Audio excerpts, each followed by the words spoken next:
Hey, Merry Christmas. I hope you've had a great 2014. We're all kind of in that process now where we're reflecting on the year that was and also looking at 2015 and what we want to call in for that year, which is a really exciting time. But the energy is quite, I don't know if you're feeling it at the moment, but for me, the energy is quite frazzled.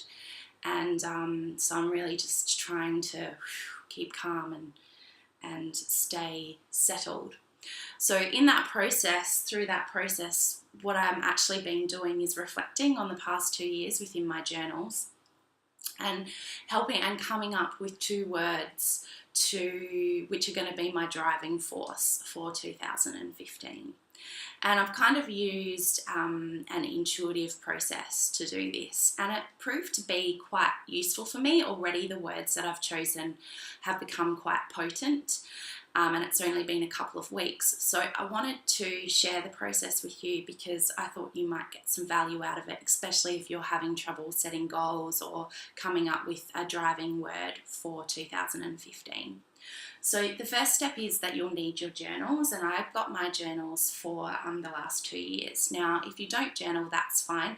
I will leave a link to a blog underneath this video. It's called Open Heart Woman, and it's by my kinesiologist, Nicole Matheson, and she's got a really great reflective post there which you can do if you don't journal, but really handy if you do journal. And the reason why I say 2 years is because I've found if you just read 1 year, it's quite easy for your mind to make excuses as to why things continually keep coming up in your life. You know, you can say, oh, I just lost my job, or I got married this year, so that's why those things happened. But when you look at 2 years, it's really hard to ignore the cycles and the themes that continually keep coming up. So grab 2 years. You'll need a little bit of time to do this, some quiet time alone. So what you want to do is just read through your journals.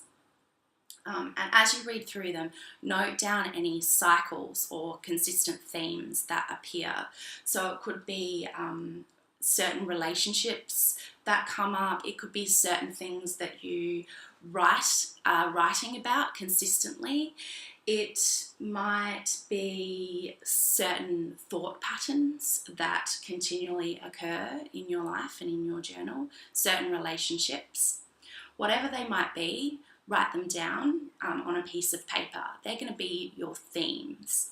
Now, you don't want too many themes. I had a lot when I first did it, but what I found as I read over those, that there were some that were consistent and I was able to group them, and I actually whittled it down to about 4 main themes over the past 2 years. So once you've got your themes, you're going to move on to step 3. Now, step 3 is where your intuition comes in. So this is where you're going to look over the themes and really lean into the energy of those themes. Really feel the messages that your body is telling you from these themes, from these experiences.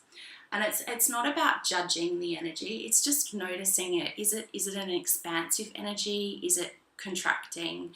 Is it high energy or a low energy? Does it leave you feeling exhausted reading about those themes, or does it lift you up when you read those moments in the journal where those themes have occurred? So really explore that and identify the energy associated with each theme. Now, step 4 then is picking your words. And this should fall out really, really easily, because what you would have identified is the energy that's associated with each theme. And if that's an energy that you want to call into your life next year, you want more of in your life, then you pick a word that reflects that energy for you. If that energy is a bit yuck, it's not feeling quite right for you, or it's not in alignment with who you are anymore, then you might pick a word that's the opposite of that particular energy. and you've got your words. That's simple. I'll give you a quick example. So I pulled out 2 words this year, and I find 2 words is just right for me. You might just find 1, you might find 3. It's up to you to let your intuition guide you on that as well.